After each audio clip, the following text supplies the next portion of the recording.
But hey, listen, O'Hara, I know you want to talk about some of the starts and sits that you had. The floor is yours, my man. Yeah, so the first guy you got to get into your lineup for me is Chris Godwin.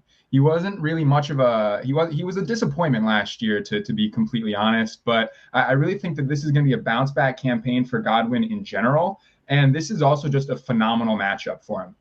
So first off, last season we had under former offensive coordinator Dave Canales, Chris Godwin saw his lowest snap rate out of the slot that he has seen in years. He was running about 32% of his routes out of the slot last year, down from the 50 to 60% that we had typically seen for him in years past when he was producing at a high level. But new offensive coordinator Liam Cohen has made a promise that he is going to be their primary weapon out of the slot, and he did just that in the preseason. It was a super small sample size, but 6 out of his 7 routes with the starters came out of the slot, and the value of slot routes is very well known throughout the fantasy space. I mean, it just makes for easier targets, a higher catch rate, and it's easier production for a guy like Godwin. So a return to the slot for him is super, super big in terms of his fantasy floor and just overall production and consistency. And then you couple it with a really, really intriguing matchup against the Commanders. I mean, there's really no way to sugarcoat it. This could very easily be the worst secondary in the NFL.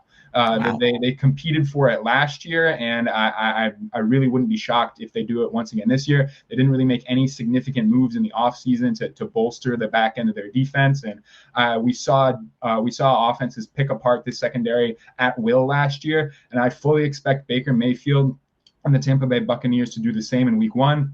Last season, the Commanders ranked 31st in fantasy points allowed to wide receivers and quarterbacks. So I'm all over get all the Buccaneers you can into your lineup this week, especially through their passing attack. I really love Chris Godwin as a quality flex option in PPR leagues this week.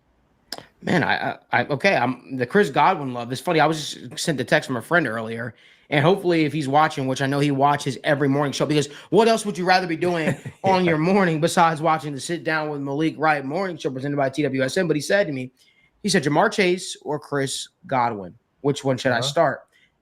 That's what he asked.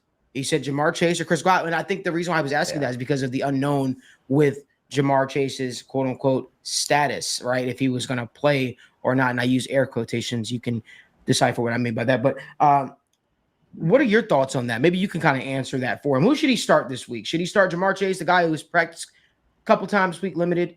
Or should he start Chris Godwin, the guy you just raved about against Commander secondary? If Jamar Chase is going to take the football field to take the field in Week 1, he's got to be in your fantasy lineups. There's no way to get around it. I mean, I think we're pretty agreed on this. Like Jamar Chase, lock it in, the top 3 wide receiver talent in the NFL.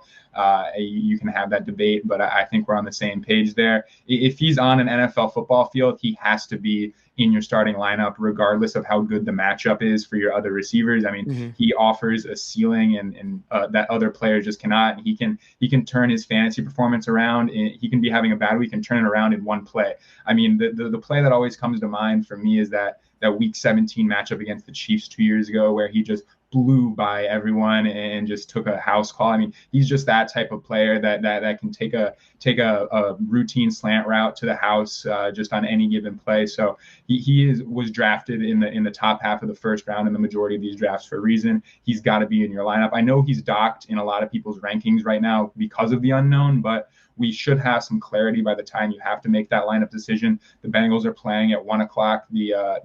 The Commanders and Buccaneers play in the 4 o'clock window. So you should have some clarity on whether or not Jamar Chase will be playing before you have to make that decision. But if he is, easy click to put into your lineup this week.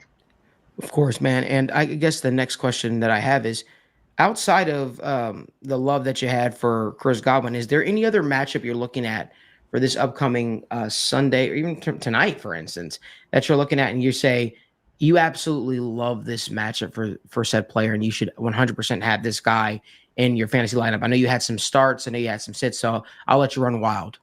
Yeah, so the other one that I really want to be getting into lineups this week is Jackson Smith-Njigba. And honestly, the Seahawks offense in general, that passing attack, outside of Pat Surtain, the second, this is just a really pedestrian secondary in Denver. They did just make him the highest paid defensive back of all time in Pat Surtain. But I'm looking to attack this looking to attack this secondary through the Seahawks passing attack, and specifically Jackson Smith-Njigba.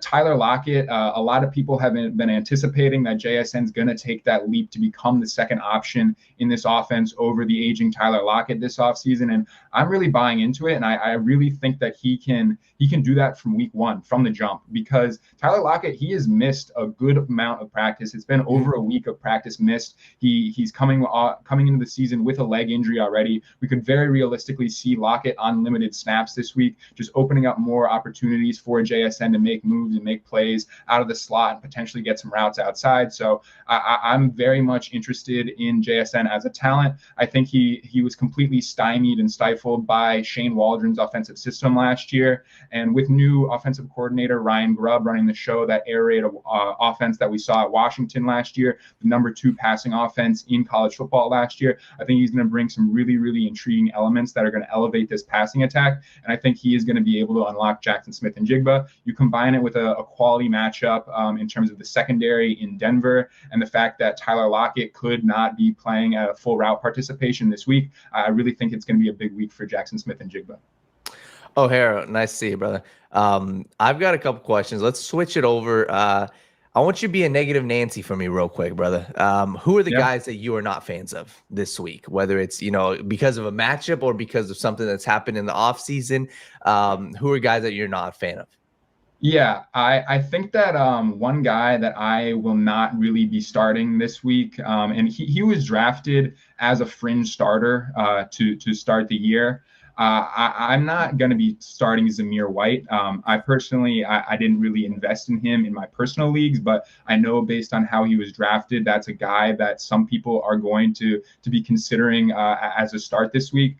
I don't really think that he is a guy that we should be interested in whatsoever this week. He's just the epitome of a compiler. He's a guy that needs to get a ton of rushing work. I'm not sold on Zamir White as a talent. Not much draft capital invested whatsoever from the Raiders organization into White when he was brought into the organization. So a low commitment in general from the Raiders to this guy. And I know you can get fired up about how big of biceps this guy has and how cool he looks on the football field, but I mean, that doesn't translate to production on the field. He doesn't have a 3-down profile. He's going to be out there for first and second downs only, and you're relying on an offense that is quite frankly suspect. I mean, Gardner Minshew, he kept the Colts afloat last year, but he's not a guy who's going to elevate the offense. And for a guy that's going to rely on a plenty of volume and just a very large workload,